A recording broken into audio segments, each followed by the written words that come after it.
আমার মোট 4টি প্রশ্ন আছে, তাই যদি 4টি প্রশ্নের উত্তর পাওয়া যায় তবে কি আপনি ইসলাম গ্রহণ করবেন? সরি যদি 100% নিশ্চিত হন তবে কি ইসলাম গ্রহণ করবেন? Inshallah, I will accept Islam. শুভ সন্ধ্যা সবাইকে। আমি প্রশান্তি দাসারি, ভারত থেকে এসেছি। আমি আসলে জন্মগতভাবে একজন খ্রিস্টান এবং আমি স্থানান্তরিত হয়েছি দুবাইতে 2011 সালের অগস্টে। এখানে আমি ইসলাম সম্পর্কে জানতে পেরেছি এবং আমার ভাইও এখানে দুবাইতে থাকে এবং সে আমাদের সবসময় বলতে থাকে আল্লাহ সম্পর্কে। আমি সত্যিই অনেক প্রভাবিত। সে আমার সাথে যে জ্ঞান শেয়ার করেছে তাতে আমি সত্যিই অনেক প্রভাবিত। তাই আমি পুরোপুরি নিশ্চিত হয়েছি যে ইসলাম একটি সোজাসাপটা ধর্ম এবং আল্লাহই শুরু, তিনিই শেষ, তিনিই আদি এবং তিনিই অন্ত। আমরা সূর্যের দিকে তাকাতে পারি না 10 মিনিটের বেশি, তাহলে আমরা সৃষ্টিকর্তাকে কিভাবে দেখব? তাই আমি পুরোপুরি বিশ্বাস করি। তবে কিছু প্রশ্ন আছে যা নিয়ে আমাদের মনে সন্দেহ রয়েছে। যেহেতু আমি জন্মগতভাবে খ্রিস্টান, আমার 4টি প্রশ্ন আছে। মোট 4টি প্রশ্ন আছে ভাই জাকির নায়েকের কাছে। প্রথম প্রশ্নটি হলো, ভাই, আমি আপনার ভিডিওগুলো শুনছি ইউটিউবে। আপনি সেখানে পবিত্র আত্মার সম্পর্কে কথা বলছিলেন এবং আপনি বিশেষভাবে উল্লেখ করেছেন যে পবিত্র আত্মার অস্তিত্ব আছে। তাই আমি জানতে চাই যে কোরআন অনুযায়ী ইসলামে কি পবিত্র আত্মার ধারণা আছে? এবং বাইবেলের পুরাতন নিয়মে একটি আয়াত আছে যে ঈশ্বরের আত্মা পানির ওপর বিরাজ করছিল। ঈশ্বরের আত্মা, তাহলে পবিত্র আত্মা কি আল্লাহ থেকে আলাদা কিছু? এটি আমার প্রশ্ন। বোন 2টি প্রশ্ন করেছেন। 1 নম্বর প্রশ্ন হলো পবিত্র আত্মা বলতে কি বোঝায়, আর এই পবিত্র আত্মা আসলে কে, কোরআন ও ইসলাম অনুযায়ী, এবং খ্রিস্ট ধর্মের তুলনায় এটা কেমন, এবং বাইবেল সত্যিই বলে যে ঈশ্বরের আত্মা পানির উপর বিরাজ করছিল, এর মানে কি? পবিত্র আত্মা কি ঈশ্বর থেকে আলাদা? বোন 2টি প্রশ্ন করেছেন। যদি আমি এই 2টি প্রশ্নের উত্তর দেই তবে কি আপনি ইসলাম গ্রহণ করবেন? আমার মোট 4টি প্রশ্ন আছে, তাই আপনি কি চান আমি প্রথম 2টির উত্তর দেই, তারপর আপনি বাকি 2টি প্রশ্ন করবেন? হ্যাঁ, অবশ্যই। আমি 70% নিশ্চিত হয়েছি। আমার ভাই আমার সাথে যা শেয়ার করেছে এবং আপনার ভিডিওগুলো দেখে আমি 70% প্রভাবিত। আমি 70% নিশ্চিত আমি আপনার কাছে খুবই সৎ এবং স্বচ্ছ থাকছি। তাহলে ইনশাআল্লাহ যদি 4টি প্রশ্নের উত্তর পাওয়া যায়, জি। যদি 100% নিশ্চিত হন তবে কি ইসলাম গ্রহণ করবেন? Inshallah, I will accept Islam. বোন 2টি প্রশ্ন করেছেন এবং এরপর তিনি বাকি 2টি প্রশ্ন করবেন যে বাইবেলে পবিত্র আত্মার কথা উল্লেখ আছে, পবিত্র আত্মার অর্থ কি? কোরআনে পবিত্র আত্মার যে সংজ্ঞা তা ইসলামের মতো এক নয়, কারণ খ্রিস্টানরা যখন পবিত্র আত্মার কথা বলে তারা মনে করে এটি ত্রিত্ববাদের একটি অংশ। একই সাথে 3 ঈশ্বর, যদিও ত্রিত্ববাদ শব্দটি বাইবেলের কোথাও নেই, কোথাও না। পিতা, পুত্র এবং পবিত্র আত্মা। যখন তারা পিতা বলে তখন তারা সর্বশক্তিমান ঈশ্বরের কথা ভাবেন, যেমন একজন সেন্টা ক্লজ স্বর্গে বসে আছেন আর পৃথিবীটা তার পায়ের নিচে। যখন তারা পুত্র নিয়ে কথা বলে তারা যীশুখ্রিস্ট বা ঈসা আলাইহিস সালাম সম্পর্কে ভাবে, যেমনটা জেফ্রি হান্টারকে কিং অব কিংস মুভিতে দেখা যায়, নীল চোখ আর সুন্দর নাকের একজন মানুষ। যখন তারা পবিত্র আত্মা নিয়ে কথা বলে তারা পেন্টেকস্টের সময় কবুতরের কথা ভাবেন, অথবা যখন যীশুখ্রিস্ট বাপ্তিস্মা নিচ্ছিলেন সে সময়ের কথা ভাবেন। কোরআনে যে আত্মার কথা বলা হয়েছে তা কি? আমি বিশ্বাস করি কোরআন এখানে প্রধান ফেরেশতা জিবরাইল আলাইহিস সালাম সম্পর্কে বলছেন। তিনি ফেরেশতাদের মধ্যে একজন, আল্লাহ সুবহানাহু ওয়া তাআলার পাঠানো। তার অন্যতম প্রধান কাজ ছিল বাণী পৌঁছে দেওয়া মুহাম্মদ সাল্লাল্লাহু আলাইহি সাল্লামের কাছে। তার আরও অনেক দায়িত্ব ছিল, তাই আমরা এই ফেরেশতায় বিশ্বাস করি। তাই আপনি যদি বলেন যে সেখানে একটি আত্মা আছে, আমাদের কোনো সমস্যা নেই, কিন্তু তিনি ত্রিত্ববাদী ঈশ্বরের অংশ নন এবং তার উভয়ে ভিন্ন। প্রধান ফেরেশতা জিবরাইল আলাইহিস সালাম সম্পূর্ণ আলাদা আল্লাহ সুবহানাহু ওয়া তাআলা থেকে। এমনকি উল্লেখিত বাইবেলেও এই আত্মা আলাদা আল্লাহ সুবহানাহু ওয়া তাআলা থেকে। তারা একীভূত নন। এটি গির্জার নিজস্ব শিক্ষা, কারণ ত্রিত্ববাদ শব্দটি বাইবেলের কোথাও পাওয়া যায় না। কিন্তু যদি আপনি কোরআন পড়েন তবে ত্রিত্ববাদের কথা কোরআনের দুবার উল্লেখ করা হয়েছে। সূরা নিসা অধ্যায় 4 আয়াত 171, ওয়ালা তাকুলু সালাসা, যেখানে বলা হয়েছে ত্রিত্ববাদ বলো না, ইনতাউ খায়রুল লাকুম, এটা থেকে বিরত থাকো, এটাই তোমাদের জন্য উত্তম। কোরআন বলছে ত্রিত্ববাদ বলো না, এবং একই বাণী পুনরাবৃত্তি করা হয়েছে সূরা মায়েদা অধ্যায় 5 আয়াত নাম্বার 73। লাকাদ কাফারাল্লাযিনা কালু, সেখানে বলা হয়েছে নিশ্চয়ই তারা কুফরি করছে যারা বলে যে ঈশ্বর তিনের মধ্যে এক। সুতরাং ত্রিত্ববাদ শব্দটি কোরআনে দুবার এসেছে এবং উভয় স্থানেই বলা হয়েছে যে এই ধারণাটি ব্যবহার করা ভুল। কোরআনে উল্লেখ করা হয়েছে ত্রিত্ববাদ না বলতে, কিন্তু এই ত্রিত্ববাদ শব্দটি বাইবেলের কোথাও নেই। সবচেয়ে কাছাকাছি ত্রিত্ববাদের যে আয়াতটি বাইবেলে আছে সেটা হলো জনের অধ্যায় 5 আয়াত 7, যেখানে বলা হয়েছে স্বর্গে সাক্ষ্য দেওয়ার জন্য 3 জন আছেন, পিতা, বাক্য এবং পবিত্র আত্মা, আর এই 3 জনই এক। তো এই আয়াতটি আপনি যদি রিভাইজড স্ট্যান্ডার্ড ভার্সন বাইবেলের পড়েন, যা 32 জন উচ্চমানের খ্রিস্টান পণ্ডিত দ্বারা সংশ্লিষ্ট করা হয়েছে, তারা বলেছেন যে এই আয়াতটি গসপেল অফ জন অধ্যায় 5 আয়াত 7 একটি বাইরে থেকে ঢোকানো এটা বানোয়াট মুদ্রার জাল, তাই তারা এই আয়াতটিকে বাইবেল থেকে বের করে দিয়েছেন। সুতরাং বাইবেলের যে আয়াতটি সরাসরি তৃতীয়বাদ নিয়ে কথা বলছিল না, কিন্তু তার সবচেয়ে কাছাকাছি ছিল, খ্রিস্টান শিক্ষাবিদরাই তাকে ছুঁড়ে ফেলে দিয়েছেন বানোয়াট এবং জাল হিসেবে। স্বাভাবিকভাবেই পবিত্র আত্মা এবং সর্বশক্তিমান ঈশ্বর এরা দুটি ভিন্ন সত্তা, তারা এক নয়।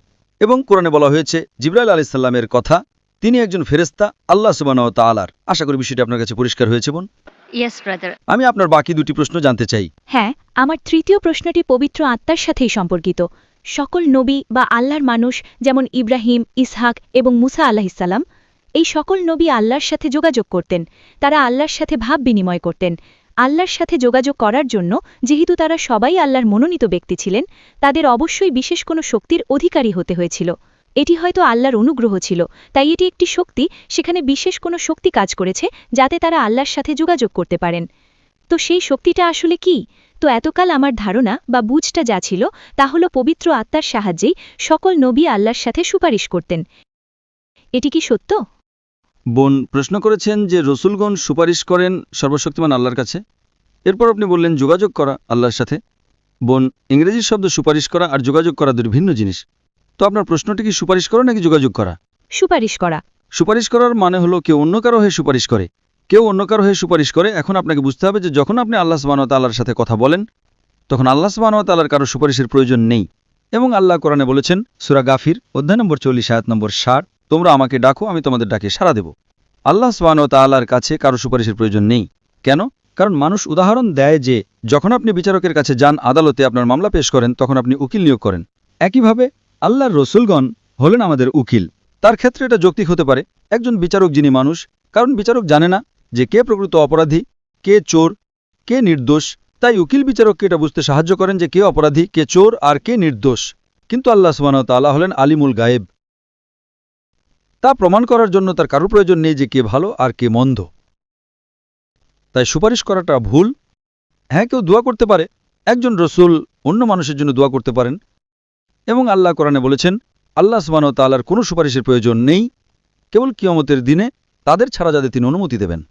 তাহলে শেষ বিচারের দিনে আল্লাহ সুবহানাহু ওয়া তাআলা বলছেন যে তিনি সুপারিশ করার অনুমতি দেবেন নির্দিষ্ট কিছু মানুষের জন্য।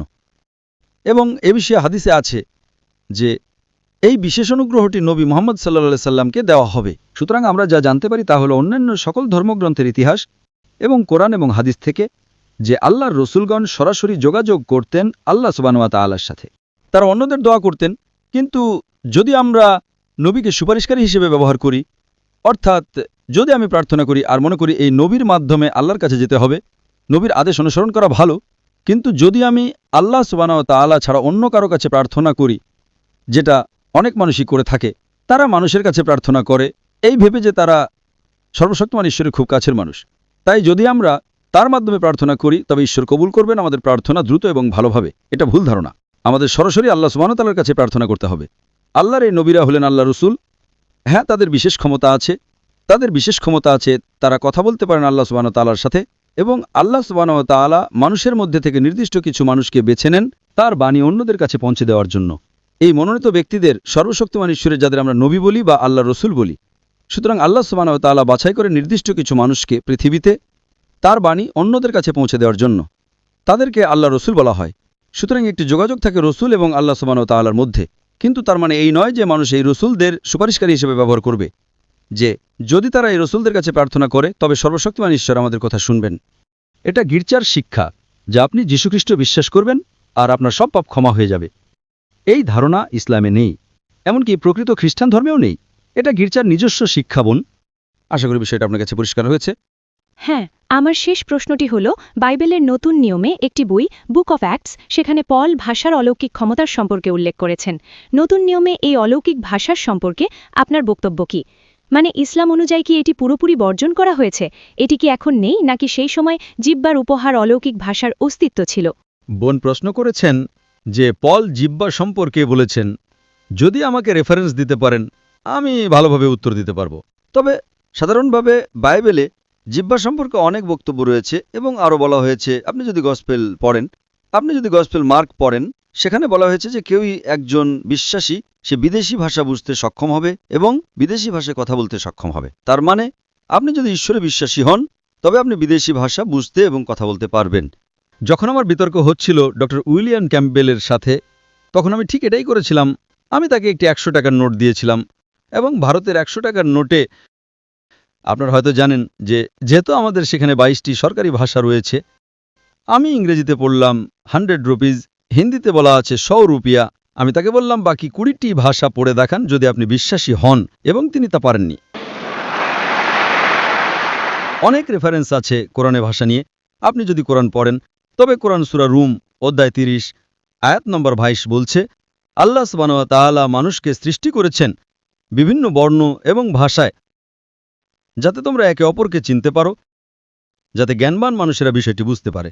তাছাড়াও কোরআন বলছে যে শেষ বিচারের দিনে আপনার জিহ্বা, আপনার অঙ্গ প্রত্যঙ্গ, আপনার হাত, এগুলো আপনার হয়ে সাক্ষ্য দেবে আপনি কি ঠিক করেছেন আর কি ভুল করেছেন তা নিয়ে। নবী সাল্লাল্লাহু আলাইহি সাল্লামের বিভিন্ন হাদিসে কথা বলা সম্পর্কে আলোচনা করা হয়েছে। সুতরাং কোরআনে জিহ্বা সম্পর্কে অনেক রেফারেন্স আছে, বাইবেলেও অনেক রেফারেন্স রয়েছে জিহ্বা সম্পর্কে এবং কিভাবে একজন বিশ্বাসীকে পরীক্ষা করতে হয়। আশা করি বিষয়টা আপনার কাছে পরিষ্কার হয়েছে বোন। ধন্যবাদ। এবং আমার শেষ প্রশ্নটি হলো, আমার একজন মুসলিম বন্ধু আছে এবং সে আমাকে পরামর্শ দিয়েছে বাইবেলের পুরাতন নিয়ম পড়ার। সে বিশেষভাবে পুরাতন নিয়মটা আগে অনুসরণ করতে বলেছে এবং তারপর বলেছে কুরআন পড়তে। কিন্তু আপনি যেমন বিশেষভাবে উল্লেখ করেছেন যে কুরআন হলো আল্লাহর দেওয়া সর্বশেষ ও চূড়ান্ত প্রত্যাদেশ, তাই একজন মুসলিম হিসেবে আপনি আমাকে কি পরামর্শ দেবেন? কারণ আমার বন্ধু মুসলিম হওয়ার সত্ত্বেও সে বলেছে আগে বাইবেলের পুরাতন নিয়ম অনুসরণ করতে এবং পরে কুরআন পড়তে। বোন প্রশ্ন করেছেন যে তার এক বন্ধু তাকে বলেছেন আগে পুরাতন নিয়ম পড়তে এবং তারপর কোরআন। বোন, এটি কোনো বাধ্যতামূলক বিষয় না। যদি পুরাতন নিয়ম এবং নতুন নিয়মের মতো কিছু থাকে, তবে সর্বশেষ নিয়ম হিসেবে কোরআনও আছে। সুতরাং খ্রিস্টানরা যখন পুরাতন ও নতুন নিয়মের কথা বলে, জেনে রাখুন এটি হলো আল্লাহ সুবহানাহু ওয়া তাআলার সর্বশেষ ও চূড়ান্ত নিয়ম। এখন আমি আপনাকে একটা প্রশ্ন করছি। অবশ্যই। উদাহরণস্বরূপ, আপনি মেডিকেল কলেজে গিয়েছেন। আমি নিজে তো মেডিকেল কলেজে ছিলাম। প্রফেসর কিথ মুর কিছু বই লিখেছেন এবং তার বইয়ের প্রথম সংস্করণ, দ্বিতীয় সংস্করণ, তৃতীয় সংস্করণ ছিল। তো আপনি কি প্রথম সংস্করণটি পড়বেন নাকি সর্বশেষ সংস্করণটি পড়বেন? আমি সর্বশেষ সংস্করণটি পড়ব। লেটেস্ট, ঠিক। হ্যাঁ, যদি আপনি সত্যিই প্রথম সংস্করণটিকে অনেক ভালোবাসেন, তবে আমি বলবো এতে কোনো সমস্যা নেই। আগে প্রথম সংস্করণটি পড়ুন এবং তারপর শেষ সংস্করণটি পড়ুন। তো আপনি যদি আসক্ত হয়ে থাকেন পুরাতন নিয়মের এবং সেটা যদি আপনার হৃদয়ের খুব কাছাকাছি হয়, তবে কুরআন বলছে সূরা আল ইমরান অধ্যায় 3 আয়াত 64, তাআলাউ ইলা কালিমাতিন সাওয়াইন বাইনা বাইনাকুম। সেগুলোতে একমত হও আমাদের এবং তোমাদের মধ্যে যে বিষয়গুলো মিল আছে।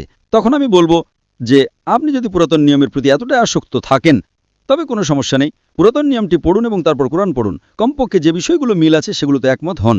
আর যখন আমরা পুরাতন নিয়ম, নতুন নিয়ম এবং কোরআন পড়ি, তখন আমরা জানতে পারি যে এই গ্রন্থগুলোর মধ্যে সাধারণ মিলগুলো হলো নিশ্চয়ই ঈশ্বর মাত্র একজন এবং তিনি একমাত্র উপাসনার যোগ্য। তার কোনো প্রতিমূর্তি নেই, তিনি কাউকে জন্ম দেননি। সেখানে আরও বলা হয়েছে যে যিশু আলাইহিস সালাম কোনো ঈশ্বর নন, এবং এই উভয় ধর্মগ্রন্থই বলে যে সর্বশেষ ও চূড়ান্ত রাসূল হলেন নবী মুহাম্মদ সাল্লাল্লাহু আলাইহি ওয়াসাল্লাম। বোন, এখন কি আপনি ইসলাম গ্রহণ করতে প্রস্তুত? Of course, yes.